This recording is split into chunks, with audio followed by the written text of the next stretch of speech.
Hello guys, welcome back to our JEE essential series. मैं हूं सौरभ और आज का हमारा वीडियो का टॉपिक है right approach for JEE maths.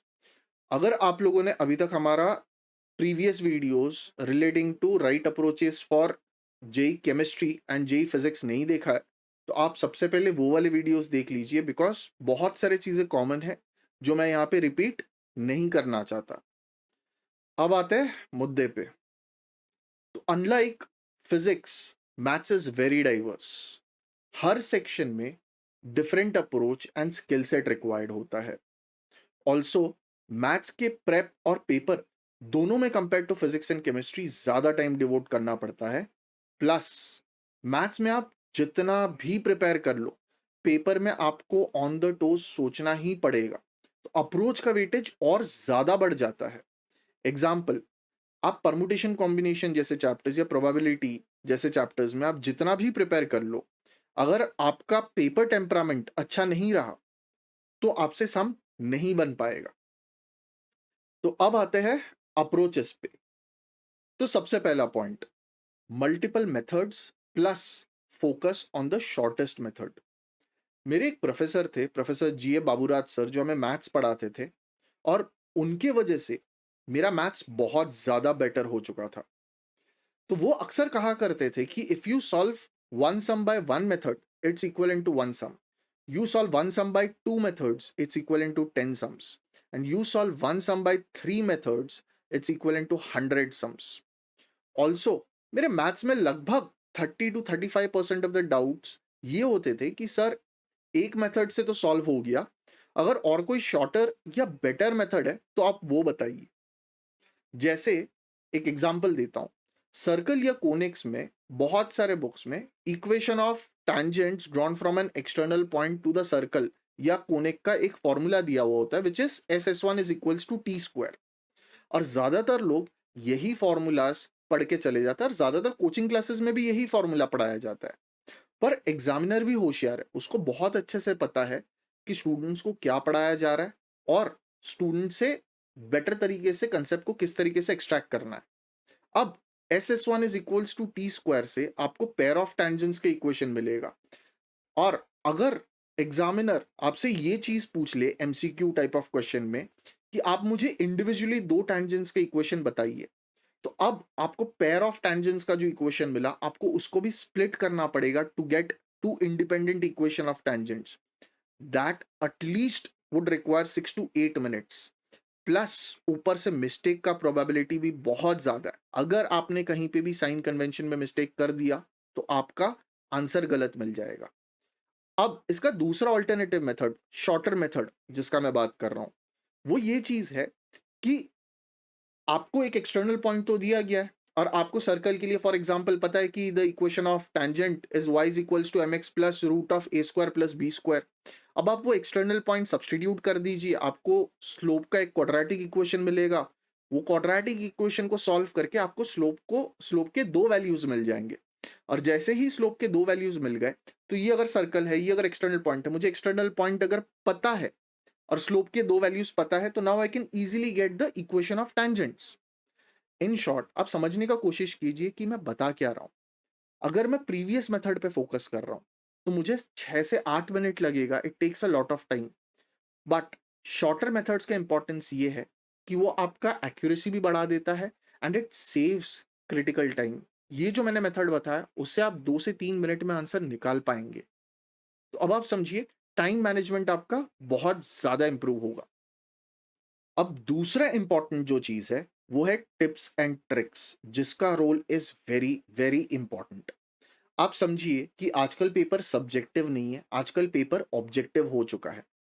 और ज्यादातर क्वेश्चंस अगर आप जेई मेंस ले लीजिए या जेई एडवांस्ड के भी एक डिसेंट चंक ऑफ क्वेश्चंस में एग्जामिनर आपको 4 ऑप्शंस दे रहा है। अब ऑब्जेक्टिव पेपर का जो ड्रॉबैक है वो यही चीज है कि आपको 4 ऑप्शंस मिल रहे हैं, उसी में से ही एक राइट आंसर है। तो या तो आप सॉल्व करके सही तरीके से राइट आंसर लेके आ जाइए, या तो आप अगर पॉसिबल है तो लूप होल को एक्सप्लॉइट कीजिए और 3 गलत ऑप्शंस को एलिमिनेट कर दीजिए। अब मेरे फर्स्ट अटेम्प्ट में मैंने 2 अटेम्प्ट दिए थे, मेरे फर्स्ट अटेम्प्ट में मेरा फिजिक्स एंड केमिस्ट्री तो स्ट्रांग था ही था, बट मेरा मैथ्स बहुत ज़्यादा वीक था, जिसके वजह से मुझे रिपीट करना पड़ा। और रिपीट करने के बाद मेरा मैथ्स इतना ज़्यादा इम्प्रूव हो चुका था कि हमारे टाइम पे जेईई मेंस में 120 मार्क का पेपर होता था, जिसमें से मेरा 115 मार्क्स था।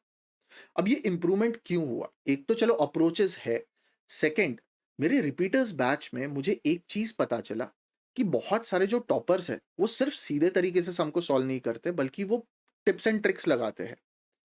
अब मेरा एक दोस्त था जिसका मैथ्स बहुत ज़्यादा अच्छा था। उसने मुझे ये चीज़ बताया था, तब से मैंने प्रैक्टिस किया and it helped me in the test. जब मैं आईआईटी गया, तो तब मुझे पता चला कि लगभग हर एक टॉपर जो मैथ्स में अच्छा मार्क्स लेके आता है, वो to varying degrees tips and tricks का एप्लीकेशन करता ही है इन पेपर। कोई ज़्यादा सम बना लेता है टिप्स एंड ट्रिक्स से, तो कोई कम बना पाता है। मैं आपको एक और एक्सपीरियंस शेयर करता हूँ। जब मैं हॉस्टल 5 में था, तो हमारे ऑपोजिट विंग पे एक टॉप 5 रैंक का एक बंदा था। मैं उनका नाम तो नहीं लेना चाहता हूँ, बट 2012 जेई के टॉप 5 रैंकर में से एक बंदे थे। तो एक दिन मैं ऐसे ही उनसे इंटरैक्ट कर रहा था और मैंने पूछ लिया कि आप अपना जेई एडवांस्ड का पेपर कितने मिनट में सॉल्व कर लिए थे? What he said was around 1 hour 40 1 hour 45 minutes में मैंने 3 घंटे का पेपर सॉल्व कर लिया था। मैंने यही चीज़ बोला कि ये तो सुनने में बहुत ज़्यादा इम्पॉसिबल लगता है, तो आपने कैसे किया? तब उन्होंने बताया कि he was very good at observing the loop holes in the question, and जैसे ही उसको लूप होल दिख जाता था, तो ऑप्शंस को एलिमिनेट कर लेता था। In short, he also applied tips and tricks so as to get the results. जब मैं रिपीट कर रहा था, तो टिप्स एंड ट्रिक्स लगा के मैंने बहुत सारे क्वेश्चंस ना सिर्फ सॉल्व कर लिए जो मुझे नहीं आते थे, बट टिप्स एंड ट्रिक्स का एक दूसरा रोल भी होता है, which is to save your time. कभी कभार आप लोगों ने ऑब्जर्व किया होगा कि आपको एक जनरल तरीका भी पता है क्वेश्चन को सॉल्व करने का, बट मैथ्स जैसे पेपर में हो सकता है वो लेंदी एंड टाइम कंज्यूमिंग हो। अब अगर आप टिप्स एंड ट्रिक्स लगा के एक स्पेसिफिक केस लगा देते हो, तो it drastically reduces the time for solving the question. आप इस तरीके से सोच के देखिए कि ना सिर्फ अगर आपने एक क्वेश्चन में टिप्स एंड ट्रिक्स लगा के 2 मिनट बचा लिए, बट अगर आपने 3 क्वेश्चंस में टिप्स एंड ट्रिक्स लगाए हैं, तो आपने ओवरऑल 6 मिनट्स बचा लिए। और ये 6 मिनट में मैं 2 एक्स्ट्रा क्वेश्चन को टाइम दे सकता हूँ। बट टिप्स एंड ट्रिक्स आप पेपर्स में डायरेक्टली नहीं लगा पाओगे अनलेस एंड अनटिल आप रिगरसली टेस्ट एंड सम्स को प्रैक्टिस करते हुए भी आप अप्लाई नहीं करते हो, आप प्रैक्टिस नहीं करते हो। वन ऑफ द बेस्ट चीज जो मैं स्टूडेंट्स को सजेस्ट करता हूं इज कि जब आप पीवाईक्यू सॉल्व कर रहे हो, तभी आप दोनों अप्रोच से सॉल्व कीजिए। आप क्वेश्चन पढ़िए, एक तो आप सीधे तरीके से जो बाय लॉजिक है, बाय द राइट मेथड है, आप उस तरीके से सॉल्व कीजिए। दूसरा, आप ये भी सोचिए कि क्या इसका कोई apart from the right method tips and tricks हो सकता था, because it totally depends on the option. आपको एग्जामिनर की गलतियों को एक्सप्लॉइट करना है। एंड हाँ, मैं एक वर्ड ऑफ कॉशन में ये भी देना चाहूंगा कि हर एक क्वेश्चन में टिप्स एंड ट्रिक्स आप नहीं लगा पाओगे। आजकल अगर आप नोटिस करेंगे, तो compare to previous years tips and tricks का रोल थोड़ा बहुत घट चुका है, but still it exist. For example, जितना मेरा ऑब्जर्वेशन है, जेई मेंस में अगर 25 क्वेश्चंस है, तो वहां पे 3 से 5 क्वेश्चंस के बीच में हर एक पेपर में आप टिप्स एंड ट्रिक्स लगा के या तो टाइम बचा सकते हो, या तो ना आते हुए क्वेश्चन को प्रैक्टिस कर सकते हो। इसी को बेहतर समझने के लिए हम एक एग्जाम्पल लेके बात करते हैं। आपको स्क्रीन पे दिख रहा होगा एक जेई 2023 मेंस का क्वेश्चन, जहां पे हम लोग को ट्राइंगल्स दिया गया एंड रेशियोज दिया गया एंड पूछा है कि दो ट्राइंगल्स का आप रेशियो बताइए। अब अगर आप केयरफुली ये क्वेश्चन को रीड करते हो, तो ये सब जो क्वेश्चंस है, यहाँ पे आप एक ट्रिक लगा सकते हो, which is the trick of using specific cases. Since हम लोग को क्वेश्चन में ये तो मेंशन नहीं है कि कौन सा ट्राइंगल है, it is valid for each and every triangle, right? कोई भी ट्राइंगल के लिए वैलिड हो सकता है। तो क्यों ना हम एक आइसोसेलेस ट्राइंगल ले ले एंड यूजिंग कोऑर्डिनेट ज्योमेट्री हम उसको एक्स वाई एक्सिस पे ले ले। This simplifies our calculation. जैसे कि आप स्क्रीन पे देख सकते हो द सोल्यूशन, कि जहां पे मैंने एक सिर्फ और सिर्फ एक स्पेसिफिक केस लिया हुआ है, although this is valid for all triangles. और ये स्पेसिफिक केस जानबूझ के जो मैंने लिया है, उधर से मेरे को एक ट्राइंगल का तो ए लिया, half into base into height से पता चल ही चुका है, विच इज 9/2। दूसरा जो ट्राइंगल है, यूजिंग आपका सेक्शन फॉर्मूला, मैंने उसके वर्टाइसेस के कोऑर्डिनेट्स निकाल लिए हैं, और फिर फॉर्मूला जो डिटरमिनेंट का है, उसको यूज करके इजीली मैंने सॉल्व कर लिया है। अब इससे आप समझिए कि अगर मैं जनरल तरीके से सॉल्व करने जाऊं तो या तो मुझे क्वेश्चन नहीं जमेगा या तो मुझे ज्यादा टाइम लगेगा, या सेकंड अगर मैं टिप्स एंड ट्रिक्स लगाऊं तो मैं टाइम भी बचा सकता हूं, ना आते हुए क्वेश्चंस को भी कर सकता हूं। टिप्स एंड ट्रिक्स बहुत ज्यादा इंपॉर्टेंट है और ऐसे बहुत सारे टिप्स एंड ट्रिक्स है। मैंने जो आपके साथ शेयर किया ये एक स्पेसिफिक केस वाला टिप्स एंड ट्रिक्स वाला चीज है। अब टिप्स एंड ट्रिक्स को बेटर समझने के लिए और डिटेल में बताने के लिए, since there are lots and lots of tips and tricks, हम एक अलग सा पूरा का पूरा सब्जेक्ट वाइज वीडियो बनाएंगे। आप काइंडली वो वाले वीडियो को जाके देखिएगा। अब तीसरा पॉइंट है ग्राफ्स का role, specially in algebra and calculus both. चाहे definite integration, area under the curves या एप्लीकेशन ऑफ डेरिवेटिव्स का सम्स हो, आप बहुत सारे सम्स में ग्राफ के मदद से सम्स को सॉल्व कर सकते हो। एक एग्जांपल ले लेते हैं कि अगर आपको मैंने डेफिनेट इंटीग्रेशन में ये पूछ लिया कि integrate from 1 to 16 the value of greatest integer function of root X, जो कि बहुत ज्यादा स्टैंडर्ड क्वेश्चन है। अब आप उसको अल्जेब्रिक इंटरवल्स में स्प्लिट कर करके सॉल्व कर सकते हो using the graphs. Same way से अगर मैं अलजेब्रा का बात करूं तो थियरी ऑफ इक्वेशंस में मैंने अगर आपको दो फंक्शंस दे के नंबर ऑफ सॉल्यूशंस पूछ लिए या नंबर ऑफ इंटरसेक्शन पॉइंट्स पूछ लिए, तो आप दो फंक्शंस का अलग से ग्राफ प्लॉट कर सकते हो और फिर इंटरसेक्शन पॉइंट्स देख सकते हो। अगर आपका ग्राफ्स में अच्छा कमांड है तो आप श्योरली मैथ्स में दूसरों से बहुत ज्यादा एज ले सकते हो इन सर्टेन सिलेक्टेड चैप्टर्स। अब चौथा चीज है diagrams, specially coordinate geometry, vectors, 3D, complex numbers जैसे चैप्टर्स में क्वेश्चंस पढ़ने के बाद the first step is to draw the diagram. बना लो डायग्राम। ना सिर्फ आपको इंटरप्रिटेशन में हेल्प करेगा बल्कि ये क्लिक होने में भी हेल्प करता है कि आगे प्रोसीड किस तरीके से करना है।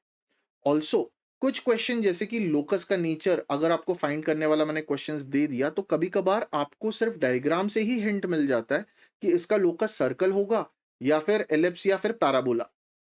ऑल्सो कभी कभार फाइंडिंग द इंटरसेक्शन पॉइंट वाले जो क्वेश्चंस है वहां अगर आपने up to the scale diagram बना लिया तो आपको इंटरसेक्शन पॉइंट का एक रफ आइडिया लग जाता है।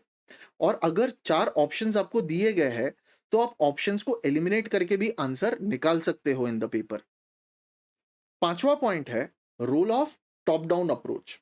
जैसे कि हम लोग ने फिजिक्स के भी अप्रोचेस में डिस्कस किया था कि there are two kinds of approaches. One is bottoms up approach, the second one is top down approach. Bottoms up approach में आप वहां से सोचना चालू करते हो कि from the things that is asked to you, जो चीज पूछा गया है आप नीचे से आप ऊपर जाते हो जो चीज गिवन है। बट मैथ्स में कुछ आज सम्स के लिए आपको टॉप डाउन अप्रोच भी काम पे आता है। टॉप डाउन अप्रोच का मतलब क्या है कि आप वहां से सोचना चालू कर रहे हो जो डेटा आपको गिवन है। मैथ्स में अक्सर आप लोगों ने नोटिस किया होगा कि एग्जामिनर जो भी डेटा जो भी नंबर आपको दे रहा है वो रैंडम नहीं है। वहां पे कुछ ना कुछ हिंट छुपा हुआ है जिसको आपको डिकोड करना है। उदाहरण के तौर पे अगर मैं बात करूं तो आपको स्क्रीन पे एक जेई 2021 का सम दिख रहा होगा जहां पे आपसे एक रेशियो पूछा गया है। अब क्वेश्चन में जो टर्म आपको दिया गया है वो जो रेशियो जो मैं आपसे क्वेश्चन में दे रहा हूं वहां से आपको सोचना चालू करना है। रिलेशन में आपको ये चीज सोचना है कि आप F of x plus F of one by x create कहां से करोगे। इसका सिंपल सा चीज है कि आप फर्स्ट इक्वेशन जो दिया है उसको मैंने इक्वेशन वन बोला है, सेकंड इसमें मैंने एक्स की जगह वन बाय एक्स डाल दिया। और मुझे साफ साफ सा दिख रहा है कि जब मैं ये दोनों इक्वेशंस को ऐड करूंगा तब जो मुझे रेशियो में ऑलरेडी दिया गया है F of x plus F of one by x, वो वाला एक टर्म क्रिएट हो जाएगा। तो वहां से मैं एक हिंट उठा सकता हूं how to proceed in the question. यही जो लोग बोलते हैं ना कि अक्सर सर क्लिक नहीं होता मुझे, कभी कभार जो चीज आपको क्वेश्चन में दिया गया है वहां से अगर आप टॉप डाउन अप्रोच लगाओ तो आपको चीजें क्लिक बेटर होना चालू हो जाएगा। अब छठा पॉइंट है physical feel of the formulas and the logic behind it. जैसे कि कुछ सेक्शंस है लाइक कोऑर्डिनेट ज्योमेट्री, वहां मैं आप लोगों को ये सजेस्ट करूंगा कि आप जितना कम से कम फॉर्मूलाज रट के जा सकते हो आप उतना कम से कम फॉर्मूलाज रट के जाओ। मेन फॉर्मूलाज सिर्फ याद करके जाओ और बाकी जो एलाइड फॉर्मूलाज है आप उसको डिराइव कर लो इन द पेपर। इसका लॉजिक क्या है आप ये समझ लीजिए कि अगर मैं सारे फॉर्मूलाज देखूं तो हर एक चैप्टर में लगभग ऑन एन एवरेज 20 से 25 फॉर्मूलाज है and there are 30 chapters in maths. अब 600 से ज्यादा फॉर्मूलाज बन जाते हैं। अब इट इज ह्यूमनली इम्पॉसिबल कि आप 600 से ज्यादा फॉर्मूलाज पेपर में याद रख के जा पाओगे, स्पेशली सिर्फ मैथ्स में। तो मेरा एक सिंपल सा थंब रूल होता था, 20 सेकेंड थंब रूल। ऑब्वियसली मैं प्रैक्टिस करके जाता था डेरिवेशन, और जो भी चीज मैं पेपर में 20 सेकेंड में अगर मुझे लगता मैं डिराइव कर पाऊंगा, वो चीज मैं पेपर में डिराइव कर पाता था। और जो अगर मुझे लगता है कि मैं 20 सेकेंड में पेपर में डिराइव नहीं कर पाऊंगा, उसको मैं याद रख के जाऊंगा। ऑल्सो फॉर्मूलाज का derivations are very important, just like in physics. एक एग्जाम्पल के तौर पे मैं आपको बता रहा हूँ, बहुत सारे चीजें आपको रटने का जरूरत नहीं है। फॉर एग्जाम्पल, अगर मैं वेक्टर्स इन 3D का बात करूं, तो अगर मुझे distance between two skew lines दिया गया है, तो मैं सिंपल सा चीज कर सकता हूं कि यहाँ पे मुझे एक पॉइंट पता है, ये लाइन पे, दूसरे लाइन पे मुझे से बी वेक्टर पता है, एक दूसरा पॉइंट। मैं A vector minus B vector कर लूंगा, I get this line. A cross B कर लूंगा तो I get the line which is normal to both the lines. And मुझे सिर्फ और सिर्फ इसका कॉम्पोनेंट लेना है। So it is A vector minus B vector dot L1 cross L2 upon modulus of L1 cross L2, जो कि normal vector था। अब मैंने ये वाला फॉर्मूला याद नहीं किया, मैंने तुरंत with in 20 seconds mentally derive कर लिया। अगर आपको नहीं भी समझा कि मैंने कैसा किया है, that is not important. But मैं जो आपके सामने करके दिखा रहा हूं वो ये चीज है कि बिना इवन फॉर्मूला रटे मैं बहुत सारे फॉर्मूलाज डायरेक्टली डिराइव कर सकता हूं। अगर मैं कोऑर्डिनेट ज्योमेट्री में से कोनिक्स का एग्जांपल ही ले लूं, तो वहां पे इतने सारे कचरे की तरह फॉर्मूलाज है। तो मैं क्या करता था कि सिर्फ और सिर्फ जो मेन फॉर्मूला है, से टेंजेंट ऑफ पैराबोला का फॉर्मूला, मैं सिर्फ वो चीज याद करके जाऊंगा। और अगर मुझे पैरामेट्रिक फॉर्म या स्लोप फॉर्म कहीं पे भी अगर मुझे कुछ सब्सटीट्यूट करना है, तो मैं x1 y1 की जगह मैं पैरामेट्रिक कोऑर्डिनेट सब्सटीट्यूट कर लूंगा, 80 स्क्वायर 280। तो इंस्टेड ऑफ 4 to 5 फॉर्मूलाज, मैं सिर्फ एक सिंगल फॉर्मूला से काम चला सकता हूं। इन शॉर्ट, आप अपना मेहनत एंड टाइम बचा सकते हो रिवीजन के दौरान। अब सातवां पॉइंट है मैनिपुलेशन स्किल। जैसे कि मैंने कहा कि ये एक स्किल है। इसका मतलब है कि आप ओवर द टाइम प्रैक्टिस से ये चीज डेवलप करते हो। And manipulation skill is a unique characteristic of maths, जिसके वजह से बहुत सारे लोगों को मैथ्स अच्छे से जम नहीं पाता, या कुछ टाइप ऑफ सम्स मैथ्स में वो कर नहीं पाते। ओवर द टाइम अगर आप प्रैक्टिस करते रहोगे तो ये स्किल स्किल आपका स्लोली डेवलप करता रहेगा। एग्जाम्पल के तौर पे अगर आप स्क्रीन पे देख सकते हो, तो आपको एक जेई मेंस 2022 का क्वेश्चन दिखेगा। अब ये वाले क्वेश्चन में जब आप नोटिस करोगे, तो आपको x⁴ plus x³ plus x² plus x+1 दिया गया है। और आपको ये चीज फिगर आउट करना है कि ये कहाँ पे एग्जैक्टली फीचर आउट करता है। अगर आप केयरफुली x-1 को मल्टीप्लाई कर देते हो, तो आप ये नोटिस करोगे कि आपको x⁵ -1 मिल जाएगा, जिसके रूट्स आपको पता है कि उसका एक रूट है, विच इज 1। ये मैनिपुलेशन स्किल अगर आप कॉन्शियसली सीखना चाहोगे, और आप अगर कॉन्शियसली रियलाइज करके प्रैक्टिस करते हो, तो ऑटोमेटिकली आप जल्दी डेवलप कर पाओगे। अब जो आठवां पॉइंट है वो है थॉट प्रोसेस। यही थॉट प्रोसेस है जो कि मैनिपुलेशन स्किल्स के साथ भी बहुत ज्यादा इंटरलिंक्ड है। आप हमेशा टीचर या फ्रेंड को जब भी वो सॉल्व कर रहे हैं, उस उनसे पूछिए कि ये आपको कहाँ से क्लिक हुआ, आपको ये चीज कहाँ से स्ट्राइक हुआ, आपने ये चीज कैसा सोचा। जब आप ये एक्सरसाइज कर रहे हो, जब आपने किसी से पूछा, ऑटोमेटिकली आपको उनका थॉट प्रोसेस पता चलेगा। आप उनके थॉट प्रोसेस से अपना थॉट प्रोसेस भी डेवलप कर पाओगे कि सामने वाला बंदा अगर उसका मैथ्स अच्छा है, वो किस तरीके से अप्रोच कर रहा है सम्स को।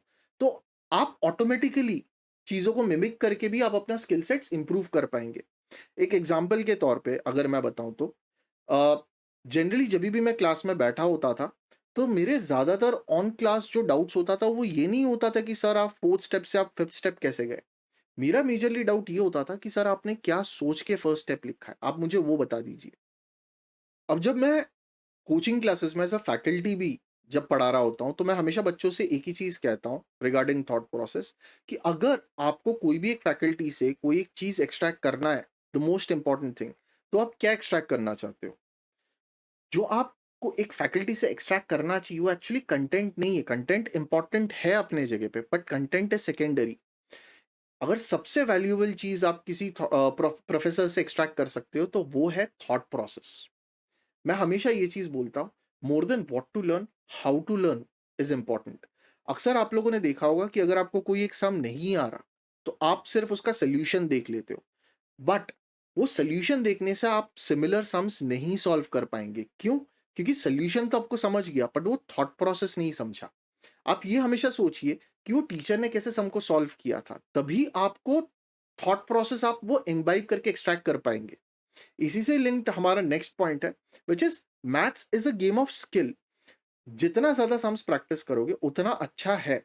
बस रोबोट की तरह नहीं, आपको कॉन्शियसली प्रैक्टिस करना है। अगर सम नहीं आया और अगर बाय एनी चांस आप टीचर से नहीं पूछ पाई, आपको सॉल्यूशंस रेफर करना पड़ रहा है, तो जरा ये सोचो कि क्लिक क्यों नहीं हुआ और क्लिक कैसा होना चाहिए था। अगर आप ये कॉन्शियसली सोचते हो कि किस तरीके से क्लिक होना चाहिए था, तभी जाके आप सिमिलर सम्स भी सॉल्व कर पाएंगे। अब 10वां पॉइंट ये है कि एग्जाम में हमेशा ज्यादातर मैथ्स के क्वेश्चंस देख के पहले लगेगा कि ये नहीं हो पाएगा। The most important thing over here is कि आप पैनिक मत कीजिए और काम माइंड से 1-1.5 मिनट सोचिए, तब जाके आपको क्लिक होने लगेगा। ऑलवेज रिमेंबर कि maths is a very temperament driven subject, जहां पे आपको ऑन द फीट सोचना पड़ेगा। फेस वैल्यू पे अगर आप सिर्फ क्वेश्चन को देखेंगे तो शायद आपको ऐसा लगेगा कि मेरे से कोई क्वेश्चन हो ही नहीं पाएगा, और यहीं पे ज्यादातर बच्चे पैनिक्ड हो जाते हैं। एक और गलती जो मैंने पेपर मैनेजमेंट में बच्चों को करते देखा है, वो ये चीज है कि वो मैथ्स को एंड में उठाते हैं, कि पहले उन्होंने फिजिक्स केमिस्ट्री कर लिया और एंड में वो मैथ्स उठा रहे हैं। अब होता क्या है कि लास्ट आवर पे आपका टाइम प्रेशर बहुत ज्यादा होता है, और तब अगर आपने मैथ्स उठाया तो टेंडेंसी ये होता है कि आप 30-40 सेकंड में क्वेश्चन पढ़ने के बाद ही आप फेस वैल्यू पे क्वेश्चन को जज करते हो कि ये हो पाएगा या नहीं हो पाएगा। और तब जब टाइम प्रेशर में 30 सेकंड में आप देखोगे तो आपको ऐसा लगेगा कि ये क्वेश्चन मुझसे हो ही नहीं पाएगा, और आप क्वेश्चंस को छोड़ते चले जाओगे। फिर आप जब घर पे आके नोटिस करोगे टाइम दे के, तो तब आप देखोगे कि नहीं, अब तो मुझे क्लिक होने लग चुका है क्वेश्चन। अब आखिरी पॉइंट जो है वो है feeling of imperfection and incompleteness, जो मेरे मुताबिक इट इज टोटली फाइन। बहुत सारे बच्चे ये कंप्लेन लेके आते हैं कि सर हमने बहुत सारा प्रैक्टिस कर लिया but we are not feeling confident. कुछ चैप्टर्स है like integration, permutation, combination, probability, complex numbers, जहां पे आप जितना भी प्रैक्टिस कर लो उतना कम है। ऐसे चैप्टर्स में इन स्पाइट ऑफ प्रैक्टिस लोग बहुत ज्यादा अंडर कॉन्फिडेंट फील करते हैं। The most important thing in such kind of chapters is कि आप गेज कैसे करोगे कि मेरा प्रिपरेशन हुआ है या नहीं हुआ है। उसका बेसिस है पास्ट ईयर्स के क्वेश्चंस। अगर आप ये नोटिस करते हो कि आपने चैप्टर प्रैक्टिस किया है और आपसे decently PYQs of JEE mains and advance बन रहे, जरूरी नहीं कि सारे के सारे, बट से 60% ऑफ जेई एडवांस के पीवाई क्यूज आप बना पा रहे हो, तो फिर वो डिसेंटली प्रिपेयर्ड है वो चैप्टर, एंड उतना ही सफिशिएंट है। उस चक्कर में आप ये मत कीजिए कि आप लगातार और ज्यादा सम्स लगाए जा रहे हैं। अब अगर आप भी मैथ्स या फिर और subjects like physics and chemistry में भी कोई दिक्कतें फेस कर रहे हो, तो आपके लिए हम लेके आए हैं जेई मेंटरशिप प्रोग्राम, जहां पे हम आपको कनेक्ट करेंगे विद आईआईटियंस जिन्होंने ऑलरेडी एग्जाम क्रैक किया है, और जो आपके दिक्कतों को बेटर समझ के आपको एक सोल्यूशन एंड गाइडेंस भी दे पाएंगे। तो for that visit our website jeetniti.com by clicking the link. बस एंड में इतना से रिक्वेस्ट है आप लोगों से कि आप चैनल को सब्सक्राइब कीजिए, वीडियो को लाइक कीजिए और अपने दोस्त लोगों के साथ शेयर कीजिए, ताकि हमारा भी मोटिवेशन बना रहे और हम आपके लिए और ज़्यादा से ज़्यादा वीडियोस लाते रहे। Thank you and see you in the next video.